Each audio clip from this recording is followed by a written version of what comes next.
விஷயம் நான் ஜாதி மதம் பார்க்க மாட்டேன். யார் வந்தாலும் ஈக்குவலாக ஒரே மாதிரி தான் டீல் பண்ணியிருக்கேன். ஜாதின்றதெல்லாம் இப்போ தான் இந்த லாஸ்ட் 20 வருஷமாக தான் இந்த விஷயங்கள்லாம் மக்கள் அதிகமாக பேசுகிறாங்க.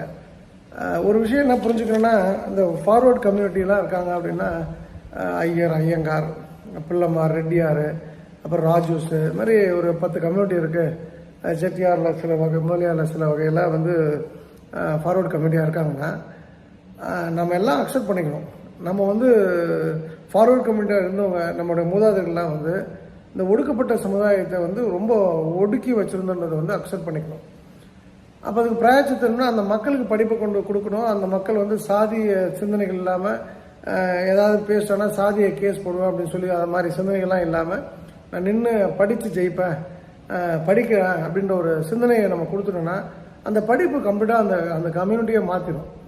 அப்போ அதுதான், அதை நோக்கி தான் நம்ம போனோம். அப்போ வந்து முதல்ல அதுக்கு பிள்ளையார் சொல்லி வந்து ஈக்குவலாக டீல் பண்ணு, ஈக்குவலாக ட்ரீட் பண்ணு. ஏன் கோவில் நான் மட்டும்தான் கும்பிடுவேன், இந்த ஜாதி வரக்கூடாது அப்படின்ல எனக்கு உடன்பாடு கிடையாது. ஸோ நீங்கள் மாறணும். அதுக்கப்புறம் வந்து ஆட்டோமேட்டிக்காக எல்லா விஷயங்களும் மாறும். எனக்கு வந்து ஒரு முறை நான் நல்லா ஞாபகம் இருக்குது. ஒரு டீச்சர் ஒருத்தங்க இல்லை வயசில் பெரியவங்க, அவங்க ஏதோ பேசும்போது, வாங்க டீச்சர் நீங்களும் உங்கள் வீட்டுக்காரர் வாங்க, நம்ம வீடு தான் இருக்க, வந்து தங்கிக்க. நான் வந்து ஆத்மார்த்தமாக சொல்லி கூப்பிட்டேன். அவங்க அழ ஆரம்பிச்சிட்டாங்க. எனக்கு ரொம்ப சங்கடமாக போச்சு. நான் வந்து எந்தவித ஒரு ஒரு என்ன சொல்ல லிப் சர்வீஸாக நான் அந்த விஷயத்த பண்ணல, ஆத்மார்த்தமாக கூப்பிட்டேன். அப்போது அந்த அளவுக்கு ஏங்கியிருக்காங்க அந்த மக்கள் அப்படின்றதான் உண்மை. ஸோ முதல்ல நம்ம கூட அகாமடேட் பண்ணுவோம், நம்ம கூட உணவு அருந்துறது, ஒரே தட்டு, ஒரே பெட்டு, ஒரே இடம் போன்ற விஷயங்கள் அதுக்கப்புறம் ஆட்டோமேட்டிக்காக அந்த சேஞ்ச் ஆஃப் மைண்ட் செட் வரும். அது வந்ததுன்னா பெரிய மாற்றம் உங்கள் வாழ்க்கையில் நடக்கும். நீங்கள் என்றைக்கு ஜாதி மதம் பார்த்துட்டே இருக்கீங்களோ நீங்கள் வாழ்க்கையில் அடுத்த கட்டம் போக முடியாது. உருப்படாமல் போகிறதுக்கு ஒரு முக்கியமான விஷயம் ஜாதி பார்த்து பழகிறது தான்.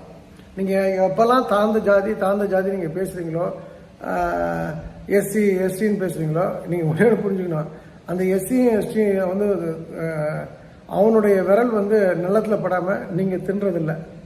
அப்போ அவன் உழைக்கணும், அவன் உழைப்பில் வரக்கூடிய வேறுபட்டு வரக்கூடிய உணவுப் பொருள் நம்ம சாப்பிட எடுத்துப்போம். ஆனால் அவன் கூட பேச மாட்டான், அவனை தொட்டு தொடங்க மாட்டான்னா அது அயோக்கியத்தனத்தின் உச்சக்கட்டம். அதெல்லாம் வந்து வேரோடு வேறடி மண்ணோட அறுத்து எறியப்படணும். ஸோ நம்ம டீம் சொக்கலிங்கம் அப்படின்னு நீங்கள் கேட்டிங்கன்னா என்கிட்ட இருக்கக்கூடிய குணாதிசயம் உங்கள்கிட்டையும் இருக்கணும். அப்போ ஜாதி மதம் பார்த்து பழக